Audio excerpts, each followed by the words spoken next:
3:42 a.m. on August 10, 1975, a baby's cry pierced the darkness as she entered the world. Shock and silence replaced routine excitement and anticipation as this new life was born. Rushing her to the ICU for tests, they finished up closing the woman laying unconscious on the operating table. As the new mother recovered and worked her way out of unconsciousness, the doctor entered the area where the new father was beaming with joy and promise. Little did he know that his whole world was about to be turned upside down. The cesarean went well, the doctors told him. As he exhaled a breath of relief, the doctor interrupted with a huge but. But your daughter doesn't have arms and legs. The doctor got it out as fast as he could. Left to process this information, my father immediately began to respond practically about wheelchairs and prosthetics. He had always been well composed under high pressure and unexpected crises. I can't imagine all of the other internal thoughts he was having that he didn't express. Was there sadness? Were there feelings of anger toward God? Did he feel helpless? I can only imagine his initial thoughts and feelings. And now he had to gather up the courage to tell his beautiful bride. How do you tell a mother that the baby they were waiting for with such high hopes is not the picture-perfect baby they had expected?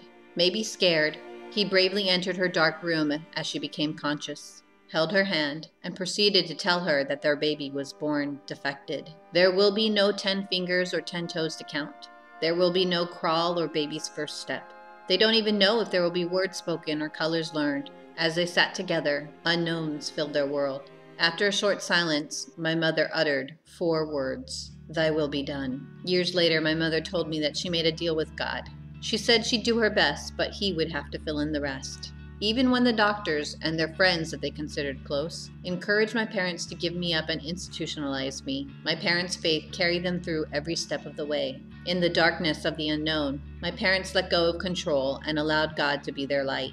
In a situation where they had no human knowledge or logic, no explanation, no past experience, my parents relied on God to provide the answers and to be their guide as they raised me. And oh, what an amazing and glorious job they did. God entrusted me to the perfect parents to raise me with a faith that filled me with hope and possibility.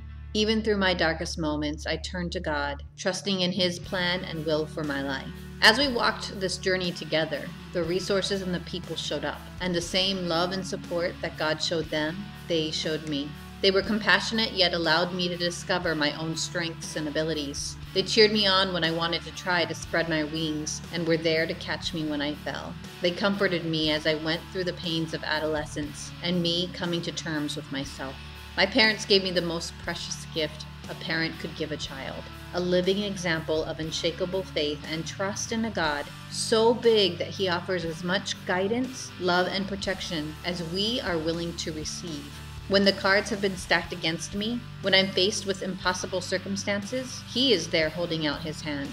When I am consumed by the darkness of self-pity and frustration, God is the only light for me to grasp to pull me out.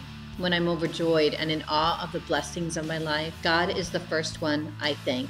Our God is so big that He can take what our human eyes perceive as tragic and desperate, and if we are willing to surrender to His will, turn our challenges into the greatest gift.